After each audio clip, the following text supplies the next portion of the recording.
Hello बच्चों, कैसे हो आप सब। एक और क्लास काफ़ी दिन बाद चल रही, लेकिन काफ़ी इम्पोर्टेंट क्लास है। ऐसे छात्र जो टीचर भर्ती देने वाले हैं, यानी यूपी टेट का जो टीचर एलिजिबिलिटी एग्जाम होगा, इसके बाद सुपर टेट आने की पूरे चांस है, क्योंकि चुनाव है यूपी में, है ना, 27 में। तो उनके लिए अलजेब्रा बड़ा कठिन टॉपिक माना जाता है। मतलब उनको लगता है ना कि ये एडवांस मैथ्स का पार्ट है, बड़ा कठिन है वगैरह वगैरह। तो ये ऐसा कुछ बिल्कुल भी नहीं है। अगर आपने पढ़ा होगा बचपन में, तो एक्सरसाइज 9.3 के अंतर्गत आपने इसको पढ़ा होगा। जब कोई दो बीजीय व्यंजकों का आपस में गुणा करते हैं, तो उनका क्या कंसेप्ट होता है, वही चीज आज इस वीडियो में सीखेंगे। ठीक है, ईमानदारी से पूरा क्लास को देखना, बीच में छोड़ के नहीं जाना। आप सबको पता है कि अगर 3 में 2 का गुणा करेंगे तो 6 होता है। सबको मालूम है कि 3 2 जा 6 होता है ना। ये सब नॉर्मल तरीके से आप कर सकते हो कि नहीं। 15 का 10 में मल्टीपल करें तो आपको पता है 150 होता है। लेकिन अगर इसी में मैं कहूं कि यक्स का वाई में गुणा करो तो क्या होगा, तो आप कहोगे ये कौन सी भाषा है, ये कौन सी गणित है। अलजेब्रा में यही करना होता है। इसके बारे में कुछ छोटे छोटे कंसेप्ट मैं एक दो बताऊंगा, उसके बाद मैं उस क्वेश्चन पे चलूंगा जो करना है। ठीक है, आप लोग अगर इंतजार में हैं तो सबसे पहले मैं इनका आंसर कर दूं तब आगे बढ़ूं। इनका सबका क्या करना है, गुणा करना है। 4p का गुणा करना है, ध्यान रहे, q प्लस r में। यानी ये आप ध्यान से देखना कि ये दो, मतलब एक प्रकार से वेरिएबल्स हैं, बीच में प्लस का साइन है, ये अलग है। तो इसका मल्टीपल बारी बारी से दोनों में होगा। ठीक है, अगर मैं उत्तर की बात करूं तो 4p का q में गुणा होगा तो हो जाएगा 4pq, और फिर प्लस इस 4p का r में भी गुणा करोगे तो 4pr। ये इसका क्या होगा, आंसर होगा। समझ में आया, नहीं आया? अभी बताता हूं। देखो, इनका दो चीज है जो बहुत ही काम का है, आपको याद करके रखना है। वो क्या है? पहला नंबर एक, किसी भी चर की, हाँ, किसी भी चर की घात अगर 0 है तो उसका मान 1 होता है। अभी आगे इनका काम लगेगा। तो मान क्या होता है, 1 होता है। कोई भी, जैसे एग्जाम्पल के लिए मैंने कह दिया कि a का पावर 0, तो इसका मान 1। p का पावर 0 मतलब 1। कुछ भी अगर 0 घात है तो 1। ठीक है, अगला क्या होता है, इनके लिए जो गुणा वाला कर रहे हो, तो गुणा करने पर घातें जुड़ जाती हैं। क्या होता है, गुणा करने पर घातें जुड़ती हैं, लेकिन उसमें कुछ कंडीशन है। कब जुड़ती हैं पता है? घातें जुड़ती हैं गुणा करने पर, लेकिन उसमें वो सजातीय होना चाहिए, मतलब समान जाति में। समझ रहे हो ना, जाति बिरादरी का मामला जानते ही हो, आप सामाजिक आदमी हो। तो मतलब ये कि समान चर में, ये मेरा कहने का मतलब ये ऐसा कुछ है। यहाँ सजातीय की बात नहीं हम कहेंगे फिलहाल। जैसे यक्स का मल्टीपल अगर हम कर रहे हैं ऐसे कर तरीके में, तो इनकी घात यक्स की यक्स के साथ जुड़ सकती है, वाई के साथ नहीं। ठीक है, बात समझ रहे हो ना। आप सजातीय बोल सकते हो, एक लाइन में सही रहेगा। सजातीय क्या होता है जानते हो? जिसमें चर समान हो और घात समान हो, बट ये गुणा करने पर घातें जुड़ जाएंगी अगर सजातीय होगा तब। ये फिलहाल पूरा, मतलब बात पूरा नहीं है, एक प्रकार से कहना गलत भी नहीं है और पूरा सही भी नहीं है। क्यों? क्योंकि ये दोनों अगर आप देखो ध्यान से तो ये सजातीय तो नहीं है।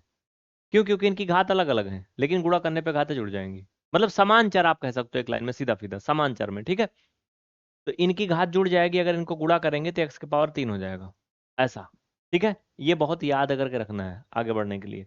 एक चीज और यहाँ पे देखना, वो क्या है, जैसे अगर मैंने कहीं गुणा किया 9 × p, यहाँ पर घात 3 × q, तो अब यहाँ पर घात नहीं जुड़ेगी, क्योंकि p अलग है q अलग है। तो ये 9p का ये 3 और q ऐसे रहेगा। अगर ये भी p होता तो फिर यहाँ 9p का घात 4 हो जाता। समझ में आया ना। आइए अब उस सवाल पे बढ़ते हैं जो हमारा आज का टॉपिक में है। ईमानदारी से इस वीडियो को पूरा देखना है जिनको सीखना है। बाकी तो यूट्यूब में बहुत सारे शॉर्ट वीडियो हैं, रील हैं, बहुत कुछ है यूट्यूब में, आप देख ही रहे हो, है ना। मजा लेने वाले मजा ले रहे हैं, घूम रहे हैं, टहल रहे हैं चारों तरफ। लेकिन पढ़ने वालों के लिए ऐसा कंटेंट दोबारा मिलता नहीं है, क्योंकि इतना ज़्यादा कोई एक्सप्लेन करता नहीं है। और देखो क्या करना है, ध्यान देना भैया मेरे। एक तो मैंने बता दिया, अगला ए बी का मल्टीपल करना है a माइनस बी में। देखो बहुत आसान है, ए बी इनको ऐसे लिख लीजिए, और a माइनस बी इनको मैंने कोष्ठक लगा के लिख लिया। ए बी का मल्टीपल ए के साथ करेंगे, यानी ऐसा कुछ है। ठीक है, आपको पता है मैंने शुरू में बताया है कि इनकी घातें क्या होंगी, गुणा करने पर जुड़ जाएंगी। तो यहाँ पर ए का घात 1 है, यहाँ पर 1 है। ये भी याद रहे, अगर कहीं कोई घात आपको नहीं दिख रही तो उस पर 1 हमेशा लगी होती है। ठीक है, तो ये ए का क्या हो जाएगा, स्क्वायर, और बी बीच में माइनस था तो माइनस। ए बी का मल्टीपल बी के साथ होगा, यहाँ पर ध्यान रहे क्या होगा, ए बी का मल्टीपल बी के साथ होगा। बी का पावर यहाँ पर 1, यहाँ पर 1, तो बी का हो जाएगा स्क्वायर। दो घात को स्क्वायर बोलते हैं, तीन घात को क्यूब बोलते हैं। ठीक है, तो ये हो जाएगा भैया मेरे ए बी का स्क्वायर। यहाँ पर देखो ए का स्क्वायर बी, यहाँ पर ए बी का स्क्वायर। ये तरीका है। किसी को कोई डाउट है इसमें तो मुझे बता दो। नहीं ना? लगभग ये कितने मिनट का हो गया, 6 मिनट का हो गया लगभग ना। तो ये पहला क्वेश्चन तो मैं करा ही सकता हूँ, क्योंकि ये वीडियो है, लाइव सेशन होता है तो 1-1 घंटे का होता है। वीडियो बहुत बड़ा मैं नहीं देता हूँ, क्योंकि वीडियो में आप लोग बहुत ज़्यादा लंबा नहीं देखना चाहते हो। इसकी सीरीज भी आ रही है, अगर आप चाहते हैं बिल्कुल जीरो से सीखना तो 10 जुलाई से पीबीआर स्टडी ऐप के अंदर न्यू बैच आ रहा है, एक बार ट्राई करना।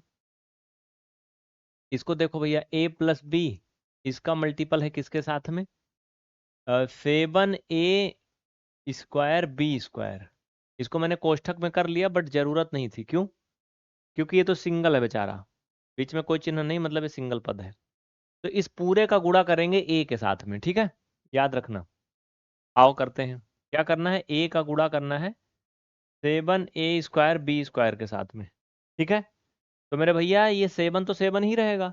यहाँ पर a का पावर 1 है, यहाँ पर 2 है, तो यही घात a वाली जो है a वाली के साथ जुड़ जाएगी, b वाले में कोई बदलाव नहीं होगा।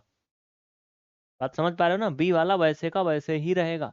जैसे देखो तुम लोग क्या करते हो, चुनाव में वोट देते हो ना, तो किसी का 10 सांसद जीता, किसी का 20 जीता, किसी का 5 जीता, तो वो उनकी पार्टी में जुड़ जाते हैं। तुम जैसे थे वैसे ही रहोगे। तुम कुंवारे बैठे थे तो कुंवारे ही बैठे रहोगे, समझ रहे हो, बेरोजगार बैठे थे तो बेरोजगार ही रहोगे।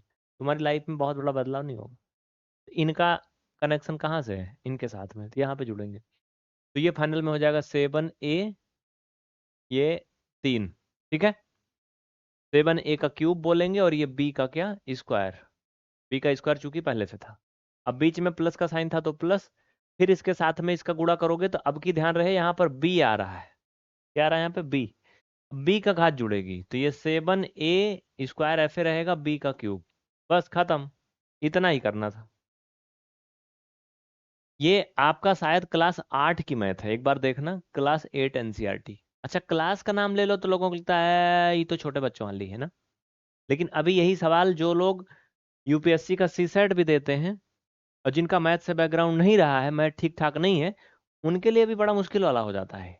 लेकिन अगर क्लास की बात कर लो, है बड़ी छोटी क्लास है, ये तो कक्षा 2 4 5 वालों का है। आए भले ना, वो बात अलग है, लेकिन लोगों का एक एटीट्यूड होता है, एक ईगो होता है ना, कि हाँ हम तो इतनी छोटी क्लास का नहीं पढ़ेंगे, मतलब हमें सब आता है ना। आता नहीं, मैं पूरे गारंटी के साथ कहता हूँ, आप कोई भी तैयारी कर रहे हो, कक्षा 6 से लेकर के 8 तक के ही ऐसे ऐसे सवाल हैं जिसमें आप सोचने को मजबूर हो जाओगे। और कोई भी कंपटीशन एग्जाम निकालना है तो वहाँ पे आना ही बड़ी बात नहीं होती है, कितने समय में आप कर पा रहे हो वो महत्वपूर्ण होता है। तो इनके जवाब अगर आप 1 सेकंड 2 सेकंड में निकाल पा रहे हो तब तो ठीक है, वरना फिर आपको आने से इसका कोई अर्थ होता नहीं।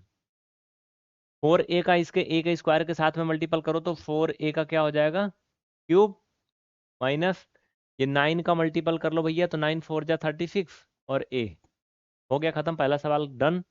ये वाला आपके लिए होमवर्क रहेगा, इसको करना और फिर मुझे बताना। ओके, कोई डाउट है तो बताओ। इसमें कुछ करना ही नहीं है। इसमें अगर आप ध्यान दो तो ये पूरा एक पद है, क्योंकि प्लस के साथ में है, साथ में है जीरो। ये तो वही है ना कि पूरा आपने महल बना लिया, पूरा बंगला बना लिया, लेकिन लास्ट में आपने आग लगा दिया किनारे से, तो क्या होगा, सोने का होगा तब भी जल जाएगा ना, कुछ भी हो सब जलेगा। तो जीरो से मल्टीपल करने पे सब जीरो हो जाता है, फाइनल में जीरो हो जाएगा, कुछ करना नहीं उसमें। किसी का कोई डाउट है तो मुझे बताओ। नहीं ना? चलो ठीक है, बहुत बहुत धन्यवाद। और हाँ, एक चीज़ और बताना है, वो क्या है कि जिनको सीरियसली सीखना है मेरे भाई, उनके लिए ना पीबीआर स्टडी ऐप के अंदर अर्पण बैच में शुरू कर रहा हूँ। ये डेमो आपको कल से मिलेगा, यानी 29 जून से। और ये बैच पीबीआर स्टडी ऐप में अब 10 जुलाई से आ रहा है। पहले इसका डेट कुछ और था, कुछ इमरजेंसी कारणों की वजह से इसका डेट चेंज करना पड़ा है। ठीक है, तो अब ये आपको मिलेगा कब, 10 जुलाई से। अगर आप सीरियस हैं पढ़ाई को लेकर तो इसे कंटिन्यू जरूर करिएगा, एक मौका है ज़िंदगी में। कुछ नया करने का। बहुत बहुत धन्यवाद। नए जुड़े हैं तो सब्सक्राइब कर लें और सेशन को लाइक करें जिससे कि आपको सारी क्लास मिल सके।